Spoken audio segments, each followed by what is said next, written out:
On today's episode of the Unveiled podcast, I get the privilege of interviewing a colleague, a friend, and a mentor, Emily Williams. Emily is a success coach, author, podcast host, and CEO who at one point couldn't get a job at Starbucks. After experiencing a quarter-life crisis, she moved from Ohio to London, where she knew no one, and in 2014 launched her company, I Heart My Life. She made $442 in her first month and then went on to hit six figures in 6 months before her 30th birthday. She grew her business into 7 figures under 18 months. She works with ambitious, heart-centered women all over the world in helping them bust through the obstacles that hold their dreams and goals hostage so they can free themselves to create a life that's better than their dreams through her company's membership, courses, and retreats. Now, this episode covers that. We talk a little bit about Emily's history, but we also talk about our shared connection and the work we're doing together this year over her mastermind. We then move on to discussing the difficult decisions Emily has made in her business and her career, what it took to make those decisions, how she knew things were misaligned, and how she then found alignment. And we dig into all of the nitty-gritty that goes on behind the scenes, behind the decisions, and behind the success. This is a great episode. I loved this interview, and this marks a shift for the Unveiled podcast into doing way more of these episodes. But for now, enjoy this first full interview episode with Emily Williams. So I have already introduced her in the introduction, but she's here with me on the Unveiled podcast. Welcome, Emily Williams. Thank you. I'm excited to be here. It's so lovely to have you here. And for those who have followed along with the Unveiled journey, they will know that there is a reason why I am here in the US and managed to get my visa. And Emily is a huge part of that. So she's one of the people that I really wanted on the podcast, and she's going to be our first proper guest. So this is really exciting for me. And I'm part of Emily's Lux Mastermind this year. And from what I can tell from the outside and from being a little bit of an insider, Emily's had a huge journey with her business, her processes, her everything in the last kind of year or so. And I really wanted to dig into that today. But I kind of wanted to start with this Lux Mastermind that we're all a part of. What was your inspiration for that? Because it's really unique and I love it. And I just wanted to get into that and have you tell our listeners where your passions lie within all of those sorts of things. Well, I think it's so cool, first and foremost, that part of the impact that we've had in your life is allowing you or enabling you to get this visa. Because I think when you start a business and you work with clients, you don't anticipate all the shifts or the results that they're going to have. And so I just want to put that out there because I feel like we can impact people in a greater way than we ever expect. And, that's all of us, not just myself. And so I think it's so cool that you opened with that. Yeah. Well, I'm so grateful to you and James. It was a crazy weekend in Austin and I was like, this is my life beginning. So that's a real privilege to be part of your world for that reason. So the Lux Mastermind, it was really birthed out of us running masterminds for the last 5 or so years and just seeing like what worked, what didn't. Also us being a part, myself and my husband, a part of different high-level masterminds as clients. And we really wanted to create something that was intimate and high level that included group as well as one-to-one support. Because what we found is that even if people had a group program, ultimately they'd want more support, especially at your level and the level of your colleagues. And so we wanted to combine those things because we knew that it needed to be a more well-rounded experience. And then we also wanted to add in-person support because we've really seen the power of in-person and how it creates a deeper connection between the different clients in the program, between us. It helps us just go deeper overall in terms of the mindset work and the high performance stuff that we do. And then we wanted to add in an element of luxury and do the retreats in beautiful spaces because I've seen from the get-go, I was even talking to someone about this yesterday, from the get-go in my business, I've hosted events at 5-star locations. And even from the very beginning, with new coaches or new entrepreneurs who I was working with, they would purchase tickets to a location they've never experienced. And they would get in the room and be like, oh my gosh, like my life has literally changed just by being here because they didn't have a passport before that. They had never been in a 5-star location. They'd never been around high-level women.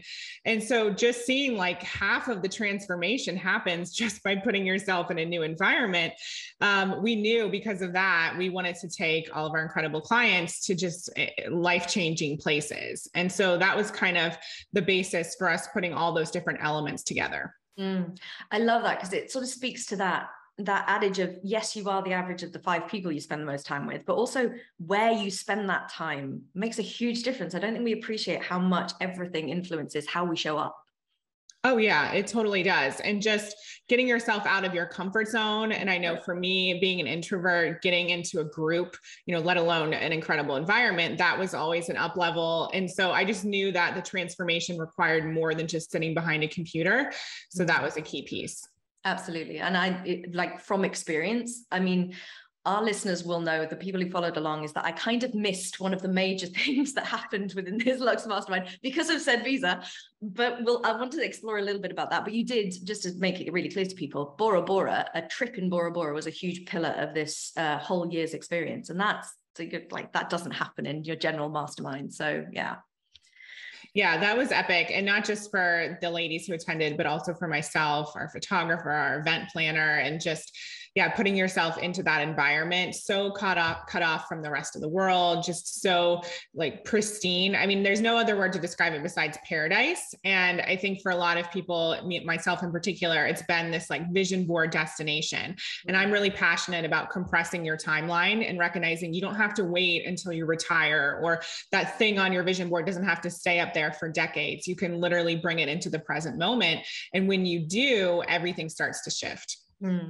I love that. And I also want to honor that. And for people who are coaches who are listening, there's a lot of distrust in the whole container thing that we create. But the fact that I'm in this container and was around Emily and James and our fellow Lux ladies, I had just as transformational experience without paradise, but just as transformational as an experience during those days when the ladies were away in Bora Bora. And that I fully trust is because I was in this powerful compression container where it's not you must up level. It just is you are being called to your highest potential. And that stuff happens. Like if we just get out of the way, the universe kind of takes care of itself for us. So yeah. Yeah, even on social media. I mean, I was really adamant about posting as much as possible. So I was definitely on there nonstop. Yeah. And everyone has been commenting and just asking me about it. And even some of our colleagues, they're like, you know what, you showed us what's possible. Now we've been researching how to host our own retreat in Bora Bora. And so it's just amazing, like the impact that you can have on people who aren't even there just because you show up and, show the behind the scenes or whatever it is, people will be impacted by that. And I think your passion for it as well, Emily, it's so clear how excited you were about wardrobes and like everything you were doing. And it just was it was infectious. I kind of felt like I was there. So thank you for sharing so freely of your kind of enthusiasm for all of it. Of course. But speaking of showing up, I really want to dig into your evolutionary process that I've kind of witnessed in the last year or so and the shifts that you've made, because what I see is someone who's really in her own right, stepping up and stepping forward and making really big, bold changes. So could you give our listeners a little bit of a background as to where your companies have been in the last sort of little while and where you've made decisions from and how things are moving and changing for you? Yeah, thank you for asking. So I'll take it back a little bit further. Back in 2014, I really started my company to help women love themselves and their lives. And so that's where I Heart My Life kind of came to be. But over the first few months, as my company grew and I started getting clients, and I was very vocal about the amount of money I was making to be able to inspire other people, people were asking me, well, how do I start a coaching business? And so I kind of fell accidentally into the world of coaching entrepreneurs. And don't get me wrong, I loved it. And I was so excited to be working with entrepreneurs and have been for the last 8 years. But what I realized was that I Heart My Life was not actually meant to be just about business building. Like it's called I Heart My Life for a reason, not I Heart My Business. And so in January 2020, I actually woke up on New Year's Day and I was about 3 weeks. It was about 3 weeks before I was supposed to launch a new membership for new coaches. And I had this like breathless feeling. And I knew that heaviness was due to the fact that I wasn't in alignment with my mission and my purpose. And over the years, I knew that. And I always had, like, I have the I Heart My Life brand mapped out. It's been very clear since the beginning. But I always thought, okay, well, this will naturally happen. It'll naturally start to morph into what I want it to really be. But I realized in that moment in January 2020 that I actually needed to like send it in the direction it was meant to go in. Yes. Versus just waiting. And it was really interesting that I was waiting to begin with, because I'm not a very passive person and I don't really wait for things. So I don't know why I was doing that. I think you kind of get sucked into like what's working, and you get, I guess, fearful of making a change and just think it will naturally evolve into what it's meant to be. But in this instance, it was really about me directing it in the direction it was meant to go in. And so when you think about that fear, I mean, I'm assuming with that change of direction, there was a huge amount of fear involved. How did you move through that? Like, what was your process? Was it like, this just had to happen, or what was it? I think, I'm not suggesting we need to reach rock bottom or the feeling that I was having to be able to make a big shift like that. Like, it's much better if you can do it earlier. But I was in this place where I just like legitimately could not move forward with the brand as it was. Right. I would rather it all crumble than me move forward with something that wasn't aligned. So it had gotten to like that extreme place where I recognized I wasn't happy. And again, that was unacceptable for me because I'm running a brand called I Heart My Life. Yeah. And that doesn't make any sense. And so it was just to the point where the desire for change and for this to be what I always envisioned it to be became greater than the fear. And I think that's when real transformation happens. You tune into what it is you really want, and that becomes way more important than the fear holding you back. And I love that you say that you don't have to hit rock bottom. And I know you and I are very similar in that we've kind of created businesses that are trying to prevent people from hitting their own rock bottom, because we know what it feels like. Yes. And I get that as a kind of impetus behind our creativity. I just wonder, for people who are kind of trying to look for the signs, maybe before hitting rock bottom, do you have any kind of top tips of what might have been the signs, perfect world? If you'd have seen it earlier, what might you have seen? Do you have any ideas? Yeah. So I think I started to like feel resentful of some of the things I was doing, and resentment is a very, strong emotion. And that was definitely a sign over the years, things feeling really heavy. And I think, my therapist actually described it really well to me. She said, of course, in business and life, you're going to do things that don't necessarily feel pleasurable all the time. Right. And especially when you're in the beginning of building a business or building something, your roles might be different than what you aspire them to be. Maybe you're writing copy or building websites or whatever. But as long as it's purposeful, right, you can find joy in that and you can find the pleasure. But for me, I couldn't see the purpose in what I was doing because I knew it wasn't in alignment with the overall vision of I Heart My Life. Yes, it was a stepping stone, but like, it wasn't like I had just launched a brand new membership that was completely in alignment and I needed to give it time to take off. I was doing things that I didn't want to offer long-term. Yeah. And again, sometimes those are stepping stones, but for me, I started to realize that wasn't the case. So I think you need to look at what you're doing and ask yourself, is it purposeful right now? Even if it's not feeling pleasurable, like, is it leading to the next thing? And is it contributing to the big picture vision? That's so huge. And for anyone who's been following the Unveil journey, that's literally the decision we had to make when we changed what we were launching this year and what we were doing. It's like, what are we doing here? Like, what is this about? What's this for? And that's why our academy came a lot further forwards, which it's such a easy thing once you've done it to listen to the truth. But I know that getting there is always challenging. And what I really would love for you to share with our listeners as well is this whole what do you really desire thing. It's a huge theme of yours. And I know from experience, it's hard to tap into. Do you have any ideas for the kind of listeners who are like, well, I don't know what I desire. Like, how the heck do I start to work that out? What's your top tips for like nailing down what you really, truly want? Yeah. So for some people, it's very clear to them. They could literally make a list right now and it would be obvious. For others, we need to be the observer of our life and what comes up for us in terms of our emotions. So I always say, like, look at the positive things that are lighting you up. Maybe like, I know for me, I love luxury travel. And so I wanted to incorporate that somehow into my company. I desire to fly first class, like all of those things. That's very clear. But when I was first starting out, I also paid attention to the things that I was jealous of. So maybe that was people as I was scrolling through Instagram, or, you know, a certain business or even a business model, right? Like for the people who have the evergreen stuff nailed down, a lot of us are envious of that because that's just running in the background. And of course, nothing's completely passive, but like, look at, maybe it's, I want to get into the world of products. So when I see people launch a new physical product, I'm like, oh my goodness, I can't wait to do that. So that triggers or activates some level of emotion in me. So that's what you're really looking out for is, you know, your body and your emotions are giving you clues all the time. And it might not be immediate, but every single day you'll start to see certain indicators of what it is that you are craving. And so I would recommend writing those down, or writing, you know, typing it on your phone in the notes app, or, you know, just having a record of it. And then you can start to categorize certain things. So maybe it's a big picture desire. Maybe it's a desire for the next 5 years, maybe the next year, maybe the next 90 days. And you'll start to get clearer around what it is that you are aiming for. And I love the idea that nothing's too small either, because I remember when I started looking at your I Heart Money course, and I just did the first little bit, and then I was like, do you know what, there are things, and I wrote a list of like, I like sharp knives in my kitchen, and I like decent underwear. It's really simple stuff. It doesn't have to be like Bora Bora trips. It can just be simple basics.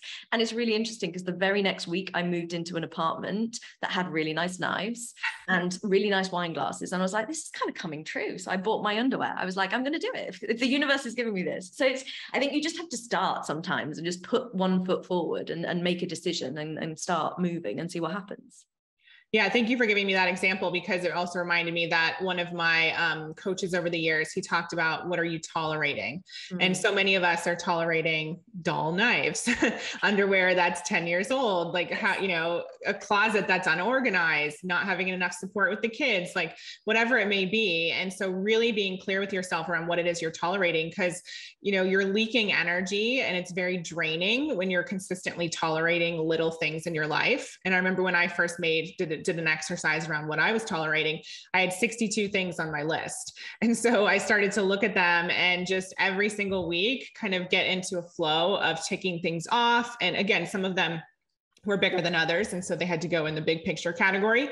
But, you know, just being clear with yourself, there's always little things that you can adjust right now that will help increase your happiness. And what I love about those kinds of things is when you start to adjust the little things, you start to trust yourself more. You start to recognize that you're doing stuff for yourself.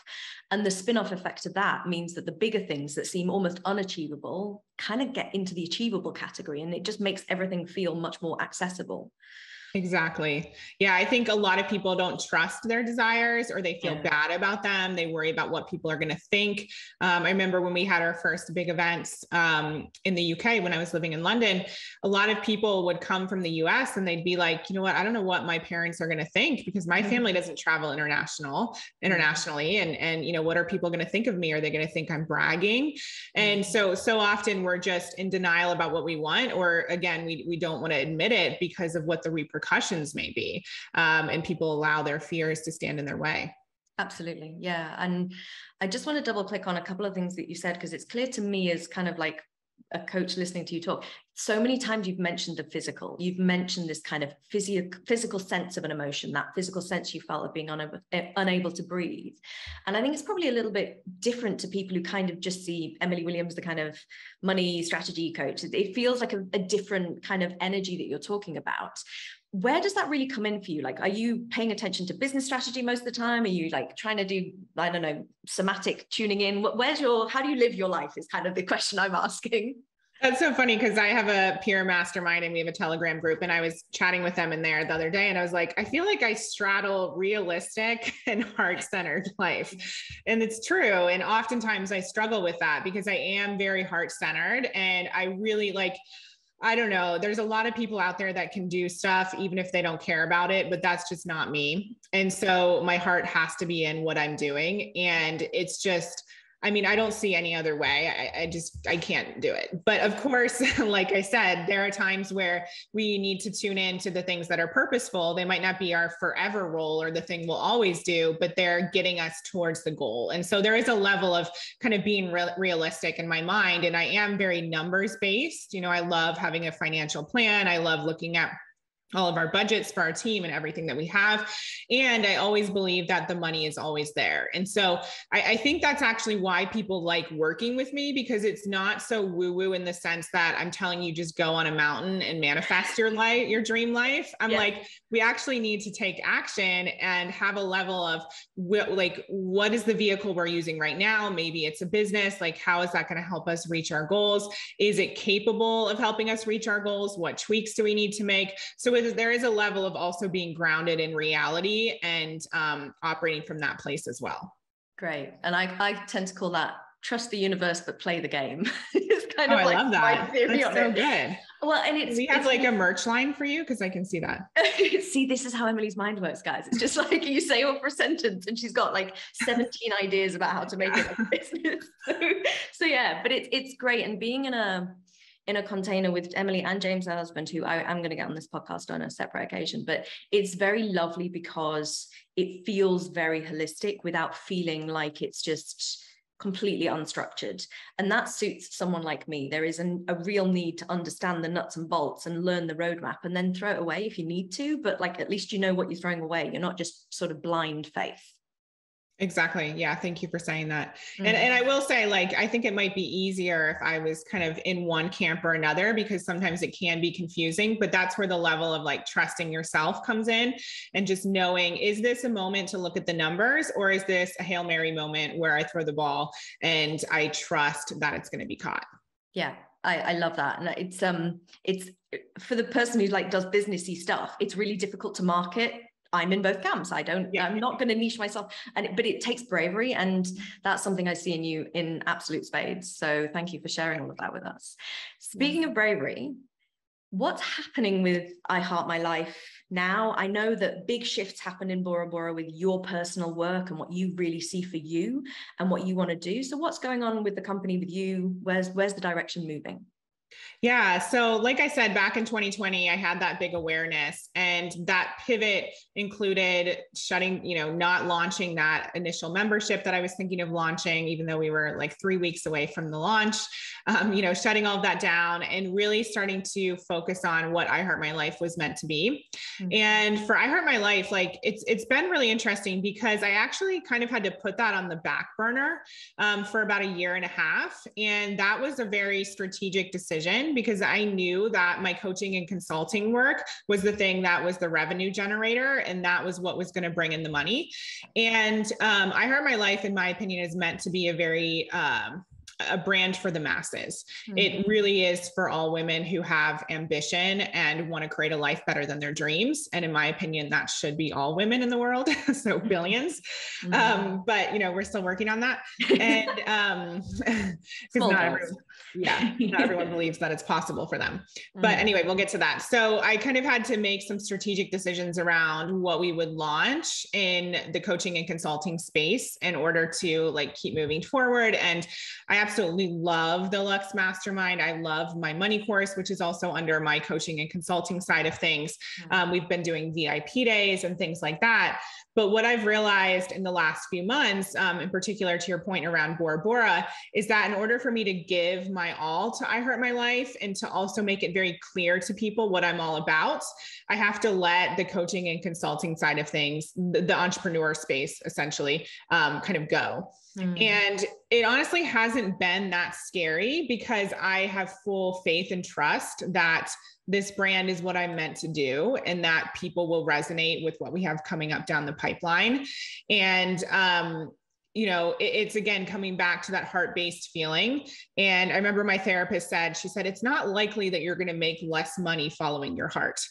Right. Like that's exactly what I believe in. So why would I ever allow that fear to stand in the way? And, I teach money mindset because it's something that has been a challenge for me for so long. And just, worrying about, can I maintain this lifestyle? Can I, pour into my company? Can I continue to serve my clients, but still, and still be profitable? Like all those things I've really had to learn over the years. And so there is an element of faith, but at this point in time, when we're having this conversation, it doesn't feel scary, because I know that we're headed in the direction we're meant to go.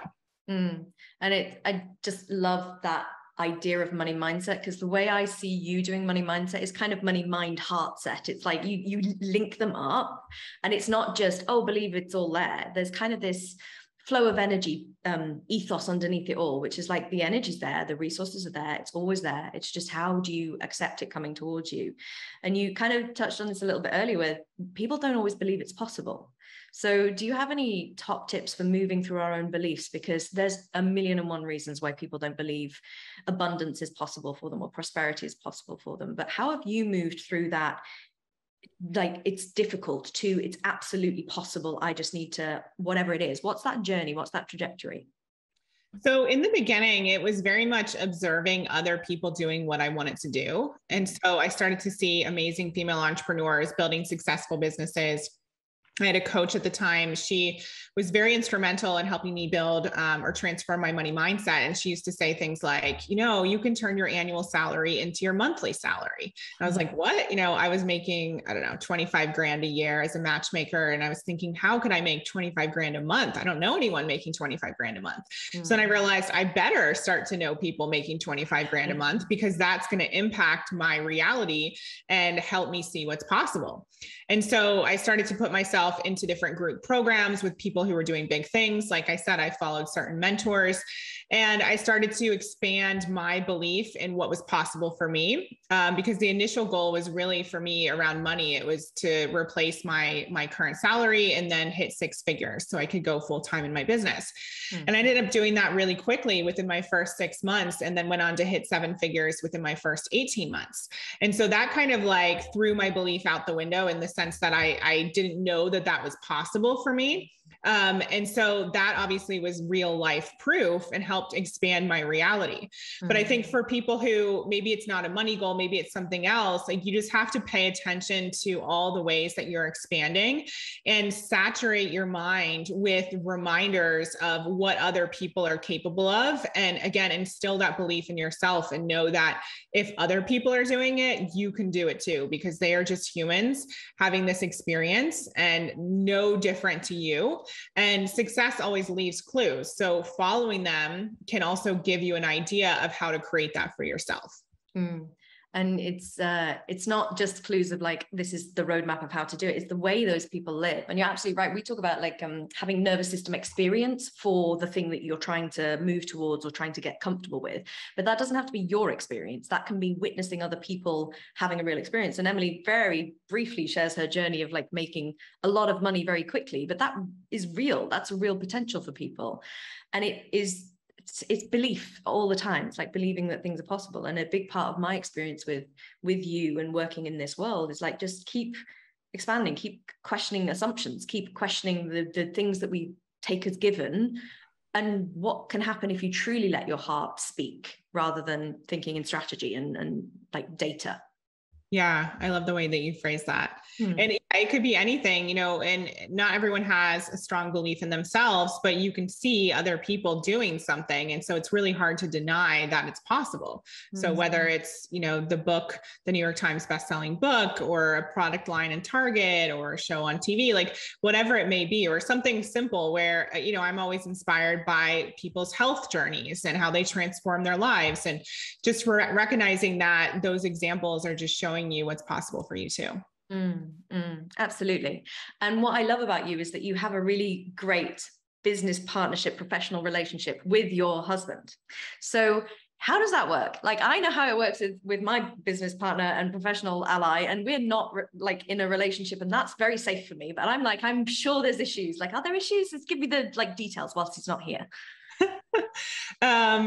So we never intended to work together. We've been married for 10 years this year. And back in 2015, he left his job once my company had started taking off and became a certified high performance coach. So it's been, at the time that we're recording this, about 7 years that we've been working together.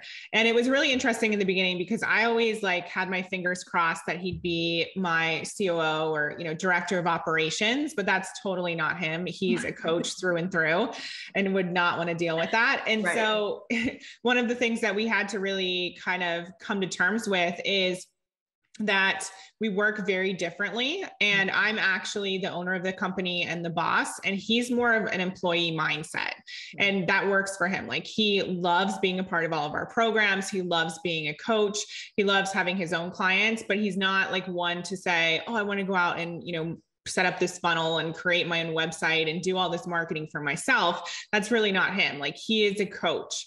And I think for a long time, I may have made him wrong for that. He may have made himself wrong for that. He may have made me, wrong for the way that I work. And we kind of just had to come to terms with the way that we work and what our desires are, and just be in full acceptance of that. And after going through that, things have been so much easier. And we recognize kind of what our own lanes are and what our goals are. And yeah, I mean, it's definitely been a journey, but it's been incredible because, we're on the same schedule. We get to travel together. We don't have to worry about the other person taking time off. We have amazing flexibility. We are passionate about the same things. So when we go out together, we're talking about coaching, we're talking about personal development, all those things like that they tell you to kind of put by the wayside when you're out on a date. Like, sometimes we do that, but other times it feels exciting to talk about it. Right. So we found our rhythm, but it's definitely taken a while.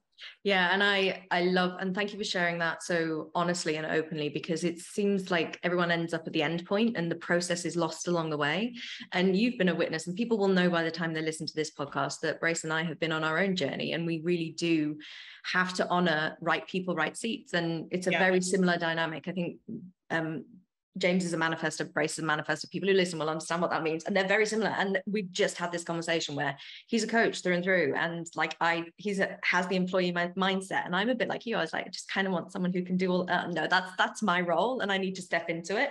So it's an interesting parallel. And I always have sensed that with you in particular, we have a lot of similarities, including that kind of introvert, not really just like leave me alone, but also can like talk to people greatly and all that kind of stuff. So it's a very interesting synergies in the people you find in your life, I think. Yeah. And I think it speaks to, regardless of whether it's a friend or a partner or whoever who's on your team, just recognizing like, what are people's zones of genius? How are they meant to work? What is their natural flow? And not trying to, force that square peg into the round hole just because it would be convenient or whatever. And, just accepting people for their goals and just their design. Absolutely. And you are one of those people who is an absolute role model of surrounding yourself with exceptional people. Could you speak a little bit to your like justification for the investment in all of that, or your reason for doing it? Because I know you're in a lot of really great groups of people. Yeah. So to be honest, it wasn't part of the plan. But when I first started my business, I knew I needed support. And my husband was kind enough to lend me his credit card to jump into the first group program I was a part of, because I had no money. I was $30,000 in credit card debt and $90,000 in student loan debt. And so it just happened to be a group program, and it was with 200 other women. And so it was very weird for me though, like to get on the group calls and to go to the events and to try and like be social and all of that. But it did show me the power in community, and that when you're around people who are inspiring you, cheering you on, like-minded, it really is a game changer. And we're not meant to do this alone, this life thing. And especially if you're looking to do things differently, it's very challenging when you're kind of surrounded by friends or a community or even your family who thinks in a certain way, and you're looking to transform your mindset or transform your life. And so one of the fastest ways to do that and get results is to put yourself into a like-minded community. And so I saw that from the very beginning. And then as my business grew, I quickly up-leveled into, a next level mastermind, and then an even more exclusive sort of community. And I think we added it all up, and James and I have spent over 600 grand on masterminds and group programs and working with coaches over the last 8 years. And that's really been one of the keys to our growth and success, not just in the business, but personally, because friendships and different peer relationships have opened up so many doors and opportunities. And even, you've had the pleasure of meeting some of our dear friends who have been speakers in our masterminds and at our influencer dinner. And just like the level of support has been just exceptional and something that's been life-changing. And it's those disproportionate benefits that you get from being in those spaces, and you can't predict them all. It's like, I wouldn't say the end of the Lux Mastermind, like all I got from it was the content that you were supposed to be delivering. It's like, no, there's so many different things that come just through being around big people, and big people in any way, not necessarily big in terms of reputation, but people who are thinking big and dreaming big and not being restrained by convention. Oh, yeah. I mean, even on one of our Lux Mastermind calls the other day, I'm not going to name names or give details, but one of the ladies, I was literally just sharing a product with her, and now she has a potential brand new business that she's starting.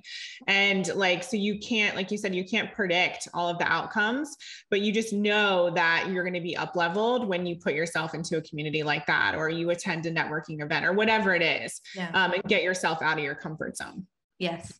And I think there is that level of like, well, you don't need to blow your mind and your emotional body and all that stuff and be totally out of your comfort zone. There's a way to do all of these things where you're not feeling totally overwhelmed and threatened, but you do get the benefit of what you just said. It's like, this life's not here to be done alone. In particular, I think, like you mentioned, when you're doing something different, and I think there is a theme in all of your network, some of whom I've met, been deeply privileged to meet, but because I see people doing just different, great, amazing things. And it's crazy stuff that I wouldn't even dream of doing. And they're just trailblazers. And that has to be modeled and also encouraged. And I think that cheerleading side of having these kind of mastermind groups is really important.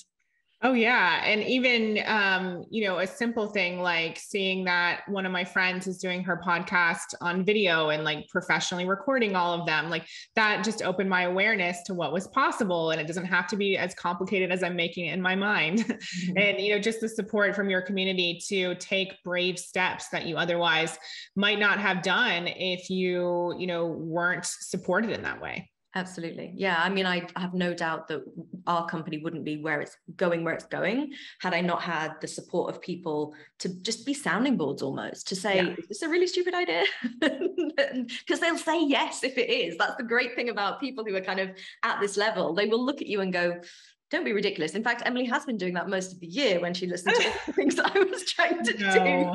Yeah, lovingly. But there was a distinct Victoria, just like calm down. So deeply appreciated. But speaking of this year, is there anything that is coming up from your company, I Heart My Life, all the things? Because I know your podcast is back. So tell our listeners a little bit about what's in the pipeline for coming up for you. Yeah. So we have the I Heart My Life show, which has been amazing. We're at 250 episodes now. So we have incredible guests on there who are going deep with relationships, spirituality, mindset, health and wellness, business and career, money, basically all the pillars that we talk about at I Heart My Life. And so my goal for the I Heart My Life brand is to be that go-to place for women who want to create a life that's better than their dreams in all areas, not just business. And so we're really focused on that and really getting that message out there that it is possible for you to have a life that you love. We're launching a new membership in a few months, which will be really exciting. And then we're launching I Heart My Life experiences, which are our standalone retreats. So we like to say it's where personal development meets your vision board. So they're in beautiful luxury locations. We're bringing in incredible speakers, it's for you to be fully transformed and transported to a next level of reality in that 5-day container. And so I'm really excited about that because there's plenty of places around the world that I want to go and take all of our clients to, selfishly. And like we talked about earlier, getting in person, it's just so transformational and you leave a completely different person. Wow, that sounds epic. Does this mean I might get to Bora Bora on a standalone retreat at some point, Emily?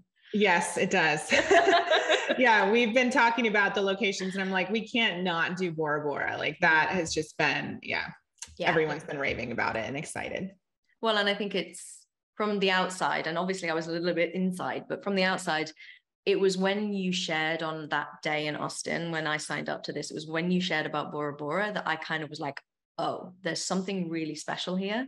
And I think when anyone's passion as a leader, particularly as women, it's like, we don't need to be masculine. We need to be us. And that includes all of our stuff, including that deep emotional connection to dreams and aspirations. And you are an absolute pillar of sharing from that place with a huge dose of reality and common sense, but also that daring to be excited and childish about it, almost like a little kind of girl excited about things again. And that speaks volumes to everyone, because this isn't kind of elitist entrepreneurialism. It's very real and it's very heart-centered. So yeah, it's really even today, thank you for saying that. Even today, I was speaking to one of my friends back in the UK, and she's not in personal development or anything, and it's her birthday. And I sent her a message and I said, "What's your intention for this year?" And she said, "To survive." And I was like, how heartbreaking is that? You know, that is your intention for this year. And, you know, there's no judgment, like that's her reality at the moment. But I know what's possible for people and what we're all capable of. And we're capable of living an incredible life. It's possible for all of us. And so I really just want that mission to be felt and known by as many women as possible. And like I said, we have a lot coming up down the pipeline to support that. And it's so important, because the modern conventional media, the news, I spoke to my mum this morning who's in the UK, and it's really depressing there at the moment, and it's really heavy energy, and the news of war and potential recession and all of that kind of stuff. It's like, if that's all you're listening to, it's become so easy to feel very weighed down. And it's a big part of the reason why I came to Austin. It's like, this conversation that you and I have had, the way you speak, the way this community is, it's like, we're not thinking about that. We're very much about whatever phrase anyone's using, whether it's consciousness expansion or living dream lives or anything like that, but it's all up and out rather than down and in. Exactly. Yeah. And I love the way that you said that. It's really difficult when you're surrounded by that, which is why I'm so passionate about I Heart My Life and the community that we're fostering through the membership. And, you know, that's going to be a really easy way for someone to literally get a whole year of support, because we're requiring a year container, a whole year of support and access to incredible mentors and community, so that you are saturating your mind with what's possible and those positive vibes that we often don't get from our immediate community. Yeah. And we will make sure that all of the links to everything and to my favorite bits of Emily's stuff and to the new stuff that Emily's doing are in the show notes, because if you are a woman listening to this, to be honest, if you're a man listening to this, you could also probably benefit, but I know it's not your target audience, but it's like, it's just tapping into your passion is literally like, it's a signal to the universe that you're stepping forward. And it doesn't take a lot beyond that to actually start to change things. And one phrase that somebody said to me at one point, which was, well, what message does that send to the universe? And she was making the point of, if you're thinking small, if you're thinking low, if you're thinking down, what message is that sending? And you do a phenomenal job everywhere of making sure that everyone's really tuning into their potential and highest aspirations. So thank you for sharing your work with the world, Emily. Thank you. I've loved this conversation. I appreciate you. A big thank you to Emily Williams for coming on the Unveiled podcast. Please check out the show notes wherever you found this episode. We have links to all of Emily's services, courses, her membership, and all you need to know if you want to find out more about Emily, her husband James, and I Heart My Life.